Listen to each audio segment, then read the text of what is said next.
खरीप 2024 आणि रब्बी 2024 पीक विम्याबाबत मोठी अपडेट आलेली आहे. आणि जय शिवराय मित्रांनो, शेतकरी बांधवांसाठी पीक विम्याच्या संदर्भात एक अतिशय महत्त्वाची माहिती समोर येत आहे. खरीप 2024 आणि रब्बी 2024 मध्ये पीक विमा मिळालेल्या काही शेतकऱ्यांना आता वाढीव पीक विम्याची रक्कम मिळण्याची शक्यता आहे. ज्या शेतकऱ्यांना यापूर्वी 25% अग्रिम पीक विमा मिळाला आहे, आता मात्र अंतिम कॅल्क्युलेशननुसार याची नुकसान भरपाईची रक्कम अधिक ठरत आहे. अशा पात्र शेतकऱ्यांना फरकाची रक्कम मिळू शकते. आणि यासोबतच काही महसूल मंडळामध्ये अंतिम कॅल्क्युलेशन क्लेमची प्रक्रिया सुरू असल्याची माहिती आहे मित्रांनो.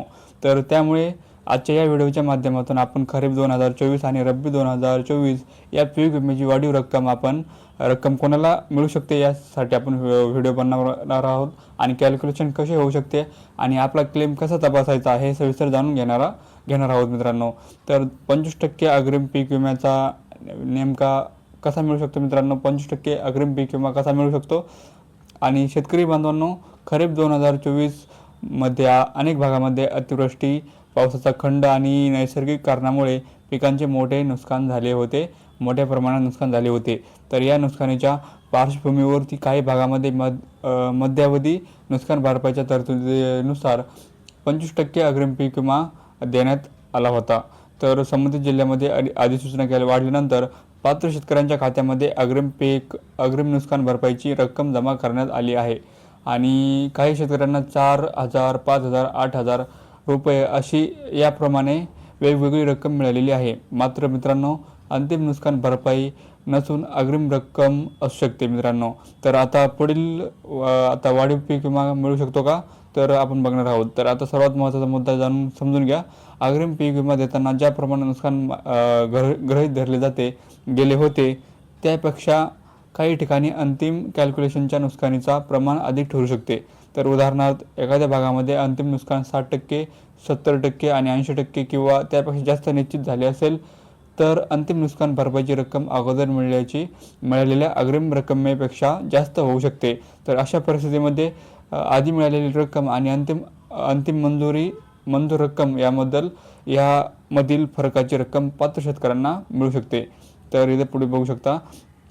तर वाढीव पीक विम्याचे कॅल्क्युलेशन कसे होऊ शकते, तर हे सोप्या उदाहरणात समजून घेऊया. तर एखाद्या शेतकऱ्याची अंतिम पीक विमा नुकसान भरपाई 30,000 रुपये निश्चित झाली असेल आणि या शेतकऱ्याचे यापूर्वी 25% अग्रिम म्हणून 4,000 रुपये मिळाले आहेत, तर अंतिम मंजुरी रकमेपैकी आधी मिळालेले 4,000 रुपये समायोजित केले जाऊ शकतात. म्हणजे अंतिम मंजूर रक्कम आधी मिळालेली अग्रिम रक्कम आणि उर्वरित रक्कम. तर म्हणजे या उदाहरणामध्ये 30,000 रुपयामध्ये, तर या उदाहरणामध्ये 30,000 रुपयामधून 4,000 रुपये वजा केल्यानंतर उर्वरित 60,000 रुपयाची देय ठरू शकते. तर मात्र हा फक्त उदाहरणासाठी केलेला हिशोब आहे. तर तुमच्या खात्यामध्ये किती रक्कम जमा होणार आहे आणि तुमच्या अधिकृत कॅल्क्युलेशननुसार ठरेल. तर पोस्ट हार्वेस्ट क्लेम मिळालेला असेल तर काय, तर मित्रांनो, शेतकरी बांधवांनो, काही प्रकरणामध्ये पोस्ट हार्वेस्ट क्लेम अंतर्गत यापूर्वी रक्कम मिळालेली असू शकते. अशा वेळी आधी मिळालेल्या विविध नुकसान भरपाईच्या रकमाची अंतिम कॅल्क्युलेशनमध्ये समावेश किंवा समायोजन होऊ शकते. त्यामुळे फक्त अंतिम रक्कम पाहून संपूर्ण रक्कम पुन्हा मिळेल असे समजू नका. तर तुमच्या क्लेमचा संपूर्ण हिशोब पाहणे महत्त्वाचे आहे. तर इथे पुढे बघू शकता. तर कोणत्या जिल्ह्यातील शेतकऱ्यांना फायदा होऊ शकतो, तर मित्रांनो, ज्या जिल्ह्यामध्ये 25% रक्कम अग्रिम पीक विम्यासाठी अधिसूचना काढण्यात आल्या होत्या किंवा ज्या भागामध्ये पीक विम्याची रक्कम अंतिम कॅल्क्युलेशन झाले आहे, अशा भागातील पात्र शेतकऱ्यांना वाढीव रकमेचा लाभ मिळण्याची शक्यता असू शकते. तर यामध्ये धाराशिव, जालना, बुलढाणा, हिंगोली, परभणी आणि वाशिम यासह इतर काही जिल्ह्यामध्ये समावेश असल्याची माहिती विविध ठिकाणी दिली जात आहे. तर धाराशिव जिल्ह्यासाठी अतिरिक्त निधीच्या संदर्भात सुमारे 160 कोटी रुपयाची आसपासची रक्कम चर्चेत असल्याचे सांगितले जात आहे. मात्र मित्रांनो, प्रत्येक शेतकऱ्याला मिळणारी रक्कम ही वेगळी असू शकते. तर अंतिम कॅल्क्युलेशन आणि यापूर्वी मिळालेल्या रकमेवर अवलंबून राहू शकते. तर इथे बघू शकता. तर रब्बी 2024 पीक विम्याबाबतही महत्त्वाची माहिती आहे. तर शेतकरी बांधवांनो, फक्त खरीप 2024 नाही तर रब्बी 2024 पीक विम्याबाबतही प्रक्रिया महत्त्वाची आहे. तर रब्बी हंगामामध्ये ज्या महसूल मंडळांना पीक विम्यासाठी पात्र ठरण्यात आले आहे त्या भागातील पात्र शेतकऱ्यांमध्ये नुकसान आणि क्लेम याची कॅल्क्युलेशन करण्यात येते. तर अंतिम कॅल्क्युलेशननुसार पात्र शेतकऱ्यांना पीक विम्याची रक्कम मिळू शकते. त्यामुळे रब्बी 2024मध्ये पीक विमा भरलेल्या शेतकऱ्यांनी देखील आपल्या क्लेमची स्थिती तपासणे महत्त्वाचे आहे. तर 1000 पेक्षा कमी किंवा मिळालेल्या शेतकऱ्यांनी हे पहा मित्रांनो. तर मित्रांनो, काही शेतकऱ्यांच्या खात्यामध्ये 1000 रुपयांमध्ये पेक्षा कमी किंवा विम्याची रक्कम जमा झालेली असू शकते. तर या प्रकरणातील संबंधित शासन नियम आणि पात्रतेनुसार परत अनुदान किंवा समायोजन लागू आहे का हे तपासणे महत्त्वाचे आहे. तर त्यामुळे तुम्हाला कमी रक्कम मिळाली असेल तर तुमची पीक विमा क्लेम स्टेटस नक्की तपासा. आणि फक्त कमी रक्कम मिळालेली म्हणून तुमचा संपूर्ण क्लेम संपला असेलच असे नाही. तर 70% जास्त नुकसान असल्यास काय होऊ शकते बघा. तर शेतकरी बांधवांनो, काही महसूल मंडळामध्ये पीक विम्याची कॅल्क्युलेशननुसार मोठ्या प्रमाणात नुकसान नोंदवले जाऊ शकते.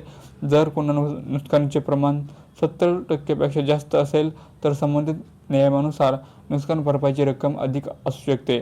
तर मात्र त्यासाठी संबंधित कागदपत्रे आणि कॅल्क्युलेशन आणि शासनाच्या मंजुरीची प्रक्रिया असते. त्यामुळे 70%पेक्षा जास्त नुकसान आहे, लगेच एवढीच रक्कम मिळणार असा थेट निष्कर्ष काढू नका. तर पोर्टलवर रक्कम दिसत होती पण आता 0 दिसत आहे. तर मित्रांनो, काही शेतकऱ्यांचा पीक विमा पोर्टलवर यापूर्वी क्लेमची रक्कम दिसत होती, मात्र नंतर काही प्रकरणामध्ये ती रक्कम 0 झाल्याचे दिसून येत आहे. तर असे दिसल्यास लगेच घाबरू नका. अंतिम कॅल्क्युलेशननुसार पडताळणी रक्कम समायोजन किंवा पोर्टलवरील अपडेटनुसार माहितीमध्ये बदल होऊ शकतो. त्यामुळे 0 दिसत आहे असं क्लेम करा. 0 दिसत आहे म्हणजे तुमचा क्लेम रद्द झाला असं निष्कर्ष लगेच काढू नका. आणि अधिकृत अंतिम स्थिती तपासणे महत्त्वाचे आहे. तर प्रत्येक शेतकऱ्याला किती वाढीव रक्कम मिळणार? तर मित्रांनो, शेतकरी बांधवांनो, हा देखील खूप महत्त्वाचा प्रश्न आहे. प्रत्येक शेतकऱ्याला एकसारखी वाढीव रक्कम मिळणार नाही. एखाद्या शेतकऱ्याला 1000 रुपये फरकाची रक्कम मिळू शकते, तर दुसऱ्या शेतकऱ्याला 10,000, 20,000 किंवा त्यापेक्षा वेगळी रक्कम मिळू शकते. हे प्रामुख्याने अंतिम कॅल्क्युलेशननुसार काय टक्केवारी होणार आहे आणि शेतकऱ्याचे क्षेत्रफळ आणि यापूर्वी मिळालेल्या अग्रिम किंवा इतर क्लेमची रक्कम यावर अवलंबून राहू शकते. तुमचा पीक विमा मंजूर आहे का असे तपासा. तर आता सर्वात महत्त्वाचा प्रश्न म्हणजे तुमचा पीक विमा मंजूर आहे का आणि तुम्हाला किती रक्कम मिळाली आहे. यासाठी पीक विमा योजनेच्या अधिकृत माध्यमातून क्लेमची स्थिती तपासा. तुमच्या क्लेमची स्थिती तपासा आणि तुमचा क्लेम नंबर, अर्ज माहिती आणि उपलब्ध असलेली पेमेंट स्टेटस तपासा. काही प्रकरणामध्ये बॅलन्स, क्लेम अमाऊंट किंवा उर्वरित क्लेमची रक्कम असू शकते. अधिकृत अंतिम स्टेटस तपासणे महत्त्वाचे आहे मित्रांनो. तर खात्रीशीरपणे जमा झाली आहे का, तर तुमची जी रक्कम आहे ती खात्रीशीर जमा झालेली आहे का असे न समजता अधिकृत अंतिम स्टेटस नक्की तपासा.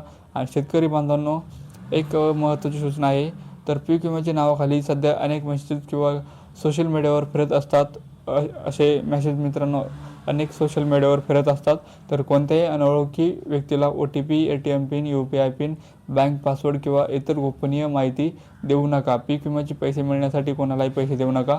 अधिकृत माहिती मिळण्यासाठी फक्त शासनाचे अधिकृत पोर्टल, कृषी विभाग आणि संबंधित अधिकृत कार्यालय यांच्यावर विश्वास ठेवा. शेतकरी बांधवांसाठी शेवटची मोठी माहिती. तर मित्रांनो, खरीप 2024 आणि रब्बी 2024 पीक विम्याबाबत ही महत्त्वाची, अनेक शेतकऱ्यांसाठी महत्त्वाचे अपडेट ठरू शकते.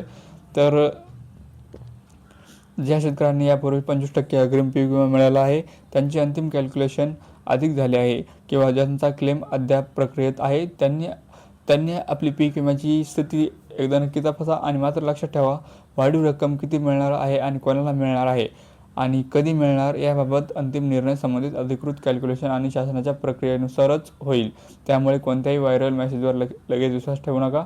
आणि तुमच्या खात्यातील पीक विमा आला का कमेंट करा. आणि मित्रांनो, तुमचा पीक विमा आधी मिळाला आहे का, तुम्हाला किती रक्कम मिळाली आणि तुमच्या पोर्टलवर बॅलन्स, क्लेम अमाऊंट दिसत आहे का, आणि तुम्ही कोणत्या जिल्ह्यातील आणि कोणत्या तालुक्यातील शेतकरी आहात ही माहिती कमेंटमध्ये नक्की सांगा. तर व्हिडिओ आवडला असेल तर लाईक आणि सबस्क्राईब नक्की करा. मित्रांनो, तुम्हाला ही माहिती उपयोगी वाटली असेल तर व्हिडिओला लाईक आणि करा आणि ही माहिती तुमच्या इतर बांधवांपर्यंत पोहोचण्यासाठी शेअर करा.